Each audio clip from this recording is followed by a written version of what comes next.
अहिले चाहिँ तपाईँको हामी ओर्लेर चाहिँ हल्का अब रेस्ट गर्नको लागि ब्रेकदेखि दिइरहेको छौँ है। सो राइटतिर अहिले चाहिँ हाम्रो दुईटामोडदेखि विराटनगरसम्म अहिले चाहिँ दमक आइसकेका छौँ। सो अहिले चाहिँ हामी सट्टासँगले उखुको झुस होइन त दाइ, उखुको झुस खान आँटिरहेको छौँ। सो त्यही हो, अहिले चाहिँ बाटो धेरै अप्ठ्यारो छ है गाई, त्यही तराईको बाटो चाहिँ ठाउँ ठाउँमा सब बनाइरहेछ।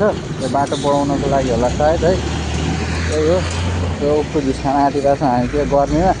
दमकमा गर्मी चाहिँ बढिसक्यो है, बिचाउटभन्दा चाहिँ दमक धेरै गर्मी भइसकेछ क्या अहिले चाहिँ, होइन त दाइ? धेरै गर्मी छ अहिले लास्ट गर्मी छ है, हाम्रो झुस रेडी भइसक्यो है।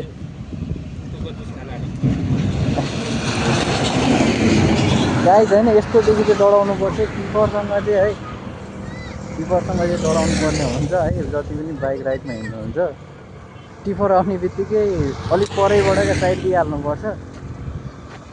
धेरै मतलब एक्सिडेन्टहरू हुने भनेको टिपरबाटै हुन्छ क्या, मान्छे मर्ने इधर उधर।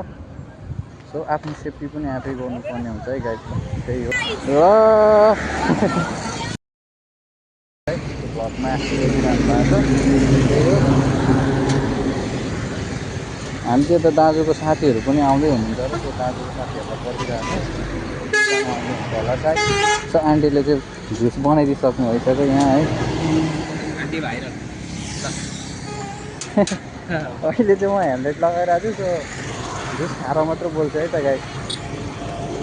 सो त्यही हो होइन। आज चाहिँ हामी लगभग अहिले चाहिँ कति गइसक्यो भन्दाखेरि तकरिबन 2:30 जति भइसकेको छ अहिले चाहिँ होइन। बाटो एकदमै अहिले चाहिँ लास्ट रड्डी भएको छ क्या, यो जति पनि यो तराई एरिया छ त्यसमा चाहिँ बाटो लास्ट चाहिँ रड्डी भइसकेको छ क्या। बाटो सबतिर बनाउँदैछ अहिले, बाटो बढाउँदैछ। सो म त्यो भिडियो पनि हाल्छु बाटोको पनि। अहिले चाहिँ हामी यो इटरीका यो कतापट्टि भन्ने ठाउँ, सो मलाई त्यो चाहिँ थाहा भएन, हजुरहरूलाई थाहा होला है। यो थाहा हुनेहरूले कमेन्ट गरिदिनु होला होइन। सो अहिले चाहिँ हामी यहाँ चाहिँ हल्का अब एकछिन ब्रेक लिइरहेको छौँ है। यता हामी बाहिर म छौँ, यता दुईजना राइडमा छौँ होइन। सो र म एउटा चाहिँ के भन्न चाहन्छु भने सबैजनालाई होइन, कतिजना राइडमा हिँड्ने भने त दुईजना, पछाडिको मान्छेले नै आफ्नो सेफ्टीको लागि चाहिँ हेलमेट चाहिँ अनिवार्य लगाउनु होला है। र हामी चाहिँ दुईजना छौँ होइन, दुईजनाले नै हेलमेट लगाएको छौँ। पछाडि बस्ने हेलमेट लगाउनु गर्नुहोस् होइन। सो आफ्नो सेफ्टी चाहिँ आफै गर्नुपर्ने हुन्छ है। सो भेट्नु अर्को भिडियोमा है।